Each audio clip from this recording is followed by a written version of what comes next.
Good morning, class 8. Chapter number 4 from literature side, success at last. Actually, in our previous class, we have finished half of this chapter. Now, we are going to read from page number 3, last part. There was silence for a while, and then Peter's faint reply, "Can't find another rope, but I have given you a few more feet, and that's all you can have." I debated the matter seriously. It was now after 1 o'clock. We were still 500 feet from the top. Actually, they were talking to each other, and there were no rope to climb up. So, they debated this matter very seriously. And it was 1 o'clock, and they were still 500 feet from the top.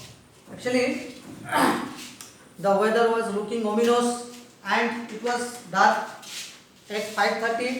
Unless things become a good deal easier, it wasn't going to be worth pushing on. Here, ominous means here in a way that suggests something bad is likely to happen. Something bad is going to happen, and it would be dark at 5:30. Unless things become good deal easier, it wasn't going to be worth pushing on. Actually, if they were trying to climb the mountain, it would be worst for them. To save time, I decided to run rope and reconnoiter ahead a few yards. I took off my pack, wedged it into a crack, hung it into a crack, and tied the end of the rope to it. I eased across to the left on small holds, feeling rather lonely without the familiar drag of the rope round my waist, and then made an easier 6 feet up a broad crack on the another ledge. The wind was freshening, and odd wisps of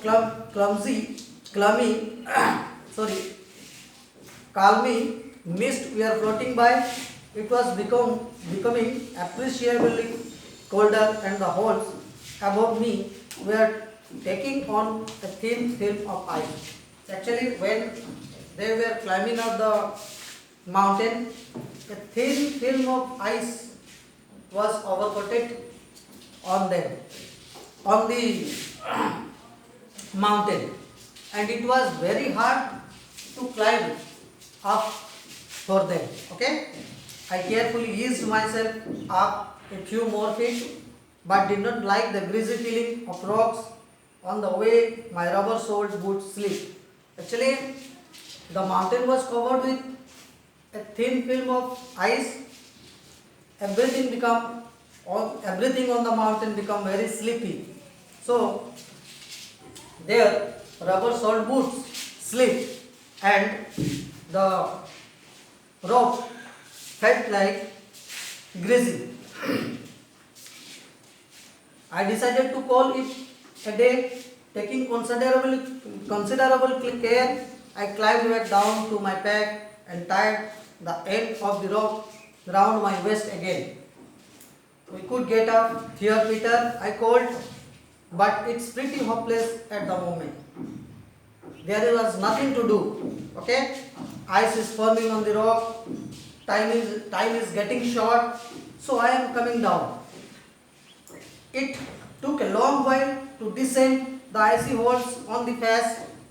It was very relieved to join Peter at the bottom. Here, Hillary Clinton climbed down to join. Actually, at first, he was climbing up above the mountain, but later he felt lonely, and then he climbed down to join the Peter at the bottom. We were both cold and tired, and the bitter wind gave us no incentive. Here, incentive means something that encourages a person to do something, to linger. However, we took particular care as we climbed down our route. Actually, when they were climbing down from the mountain, they were very careful. Soon after 3 o'clock, we were at the bottom of the face again. Here, face means mountain face again. But we kept on the rope for the journey over the series of bumps in the ridge. But we kept on the rope. Actually, they were climbing down by the rope to ease themselves. Okay? And they had met a series of bumps in the ridge. The snow had hardened considerably under the wind, and some more steps cutting had to be done. We reached the beginning of the traverse at 4:30 in fading light and started quickly across it. In our eagerness, we went rather high, found ourselves cut off by a big line of bulbs. There was nothing to do but retrace our steps and down much lower. Actually, the climbing down to make themselves is when they came down at a safer place, they find it difficult to retrace their step. Retrace means here to relocate their steps. As we scrambled across the loose slope, we could see a group of chamois. Chamois is a kind of goat found in Europe, outlined against the evening sky above us, and suspected that they were having a good laugh at us. Actually, here Edmund Hillary felt very, he felt that the chamois, those who were grazing on the above them, were having a fun at them. Okay.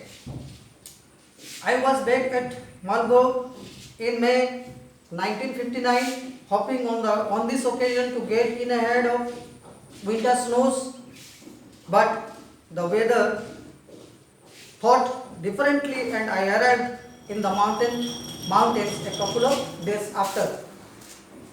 The heaviest snowfall in years, a strong party of 6 of us tramped up the French river and raced ourselves a couple of miles post Silver Stream.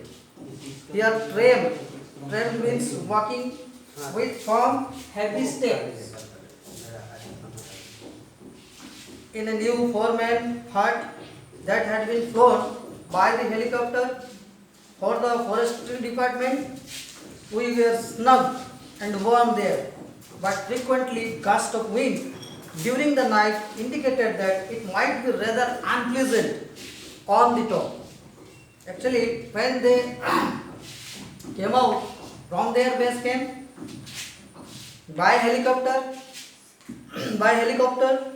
they feel very pleasant, but when they reach at the slope of the mountain from where they have to be started, they were feeling very unpleasant. This much, and the next part of this chapter will be taught soon.